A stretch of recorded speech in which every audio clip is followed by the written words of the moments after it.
Hey my friends, welcome back. Now, you guys know me. You've known me for a long time. You've followed me on this journey. And if you haven't before and you're just recently new, well, welcome.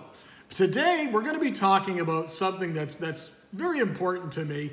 And you guys know me. I've been a fish keeper for many years. I've kept fish ever since I was just a little tiny tyke running around, and we had a little aquarium in our den, and I've always been fascinated by fish and nature. And those are type of things that I bring to my channel. Now, one of those groups of fish that has always fascinated me, and I've kept them pretty good for several years. I don't have any now, but I've kept them on and off for many years, and that would be killifish. Killifish are all members of the family Cyprinodontidae, and they are all little tiny diminutive fish in general. There are a few species that get a little bit bigger. There's some in Africa and there's some in the New World. They get a little bit bigger. These are all insectivorous species. Some live very short lives. Some can live a few years. But if you've ever seen the documentary by National Geographic of life in an elephant's footprint, I really recommend you search it out and look for it. And I'll give you a very good basic introduction to what a killifish is. Killifish can be found pretty much anywhere in the world in tropical waters, with a large group of them being in Africa and a large group of them being in the New World. They are fascinating fish. And the trade of killifish primarily has been done through organized hobbyists, such as the American Killifish Association and other equivalent organizations in different areas of the world. And they've traded by trading offspring and eggs of all these captive bred animals, and they've kept the hobby alive. And we've really learned a lot about this group of fishes and these fascinating fishes known as killifish. But today, the thing we're going to be talking about today is they're a little bit under attack. I think we need to address it. So I hope you'll join me. Let's get into it.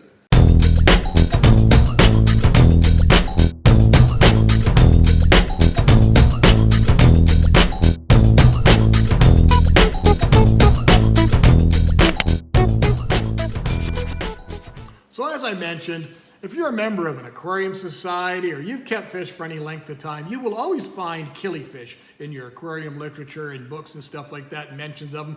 There's a few species that have made it into the regular aquarium trade that you may see on lists at pet stores and so forth, but the bulk of them are generally traded through specialist hobbyists. And it's somewhat a loose global network, because the really cool thing about killifish is a lot of them is their eggs go into a stasis known as diapause. And their eggs will go into a stasis where they will just stop developing, and that enables us to be able to move them and transport them and trade them. Now, as an organized hobby, as an organized hobbyist and a passionate hobbyist, I've always done my due diligence in making sure that I'm buying captive bred, and if I am going to be, I'm declaring what I'm getting. I know the local laws that apply, and I think I've done my part to be the best. And honestly, I would trust that for most killifish hobbyists, true killifish hobbyists, they would do the same, because access to these fish are not things that we can just go and readily get. They have to be passionately distributed amongst other passionate hobbyists themselves. So we don't ever want to endanger that. But what happened a week or so ago on Earth Day is a couple of things that I was privileged to, I have some good friends who were able to send me links to some of these things happened. And on Earth Day, something unique happened. US and Brazil, and I'm just going to read the thing to you as well, but I'll post some pictures up here so we know what we're kind of talking about. But US and Brazil executed transnational search warrants for the trafficking of endangered and rare killifish, live killifish. So the U.S. Fish and Wildlife Service and Brazil's federal police executed these transnational search warrants. Some of the wording in these things is, I don't know if it's been lost in translation. Some of the things are ironic, as some of the pictures, like you'll see here, this picture of this fish here, this isn't even a Brazilian species. Hell, it's not even a New World species. This is an African species. So basically on April 23rd in Brasilia, Earth Day, agents and officers of the U.S. Fish and Wildlife Service, Maryland Department of Natural Resources, and the Brazilian Federal Police executed search warrants in the state of Maryland in support of transnational investigation into the illegal wildlife trafficking. The warrants involved trafficking of an endangered and rare species of live killifish. So they're basically saying a single species. Now, before I'll digress for a second, This video may not just be one video. There may be 2 or 3 videos because I think this is a topic that we need to address. But in my fashion, I like to address these things not just as a matter of my opinion. I like to bring in other sources, and I've tried to find some sources that are true to form, that are really experts in these areas. So I have spoken with some individuals on the legal aspects in North America. I've spoken with some very, very well-respected hobbyists on the North American level. And I've also spoken with another individual in another country that can definitely offer some insights in regards to this as well. So this may very well be a 2-part, a 3-part, or so forth, and we're going to keep that discussion going, and hopefully we can all kind of find a common ground of what makes sense. So the warrants involve trafficking of endangered and rare species of live killifish, as I mentioned, Cyprinodontidae, endemic to Brazil. The U.S.-Brazilian joint investigation has expanded to include coordination with European authorities. The investigation involves wildlife clubs and groups of individuals who routinely participate in wild collection trips, traveling to remote, vulnerable habitats within the U.S., South America, Africa, and Europe. These groups collect fish on public lands, national parks, and in protected areas, and subsequently sell the illegally collected, endangered, and protected species via internet platforms and social media. I don't know, but we'll talk a little bit more about that, or my thoughts, and possibly thoughts of others in a bit. This investigation has already identified a global network of 84 individuals from 24 countries trafficking in these species via internet platforms and social media, and smuggling of these rare, endemic, endangered species via international mail. Now, we're talking there's well over 1,000 species of killifish globally. Now, if we just take the ones from South America, there's multi-generas from South America, and yet there's 84 individuals in the entire world. This doesn't seem like a very, very big piece of the pie to me. In 24 countries. More than likely, I think one individual has probably got himself in a bit of hot water, him or herself in a bit of hot water with the government. And I think he's pushed and pushed and pushed. It's that whole aspect of don't poke the bear. And I think that aspect has happened here. And that individual has probably poked the bear one too many times. And they've maybe cracked down on that individual. I don't have any firsthand knowledge of that. That's just me speculating. And 24 countries, maybe that could very well be that this is, maybe they found a social media platform where this individual does the distribution of said eggs of said species and so forth. But it does not mention the individual species as listed in this thing here. So where were we here? The U.S. and Brazilian cooperation to counter global wildlife trafficking is an important aspect of combating the trade of endangered and rare species around the globe. We're not talking the last Komodo dragon here, or, so I'm not saying the killifish is any less than, a critically endangered animal, but we're going to talk about that in a second. This is what the line that catches me the most. Jointly, U.S., Brazil, and Europe will make continued efforts to dismantle the organized criminal network trafficking in these species and to prosecute violators of wildlife laws in their jurisdictions.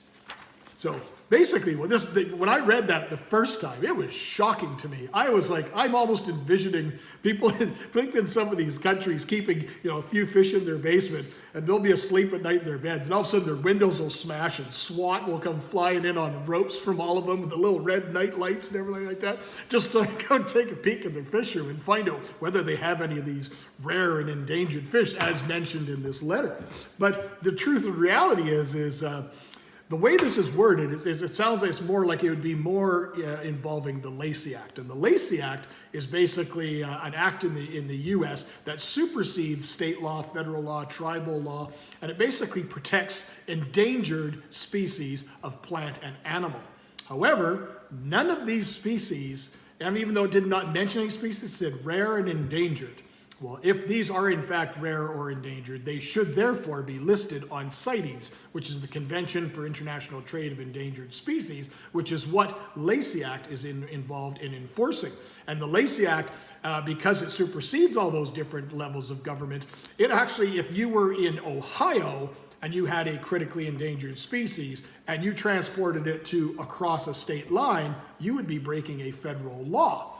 Same goes for mailing of said eggs or fish. In the same way, you would be then transporting across a state line, and by using the mail service, you would then also be using a federal service, which could also be very, very bad. A single violation under the Lacey Act for any single animal or plant can mean up to 5 years in imprisonment for each individual. That's the critical part here, each individual. So if you had one critically endangered plant, you could get up to 5 years, and you could get also all sorts of fines and stuff imposed too. I'm not a lawyer and I'm not an American, so excuse my ignorance in regards to some of these aspects. I'm just sifting through the information and trying to present it to you in a certain way. Now, if you were to say, do the same scenario, but shipped, say, 25 or 30 killifish eggs times 5 years each egg, that's a pretty big sentence that I could understand why, if I were a hardcore killifish hobbyist, that I might be a little bit apprehensive about posting what species I have currently available and shipping those said species via the mail and so forth. So it is very, very scary. You know, we're talking fish keeping here. We're talking very, very specialized fish keeping. And, you know, true to form, I will go on the record and say most killifish keepers are the epitome of the truly specialized fish keepers. These are guys and girls that have spent their entire lives as aquarists that have really truly specialized and really relish in that scientific aspect of understanding and watching that development, because that's one thing you can truly do with killifish, as mentioned earlier. And they come from a very professional side of life. And these are generally not the people that are going to be looking at, especially with something like this, thinking that I'm going to be going about breaking the law by doing this thing. I was honestly shocked when I saw this. Have I shipped killifish? I have shipped killifish eggs personally and purchased killifish eggs from as far as Russia and Taiwan. And the species I got from Taiwan and Russia were primarily African species, none of which are critically endangered. They would mostly be in the stuff that were of most interest to me was the peat spawners, and they would have been different types of Nothobranchus. But the thing that really drove it home for me, and this is, I'm going to digress a minute because we're going to talk about this in a second part and a third part possibly, is this also rings true for other animals and other plants. As I mentioned, the Lacey Act applies to not only fish or animals, but also to plants. But I also, as you guys know, I keep a lot of arachnids, tarantulas. And truth be told, no tarantula has legally ever been exported as a species from the country of Brazil. So you have your T. celadonia, you have your blondii and your sturmii, the beautiful Goliath bird eaters, those big dinner plate sized guys, the salmon birder. These are really, not the T. celadonia, but the other three are very, very common species in the trade. None of them have been collected in the wild for decades. The trade can supply the need for these species globally. But yet, theoretically, all these species, when you look at something like the Lacey Act, if we really want to read the letter of the law, they are all illegal if we are selling them within the country. It's a lot of stuff to think about. So there's a lot of laws in the US that may not apply in Canada. So I think we're going to have to bring in an expert to talk a little bit more about the legal side of this, so we can sift through it. So you better, as a hobbyist, know that what you're doing is right.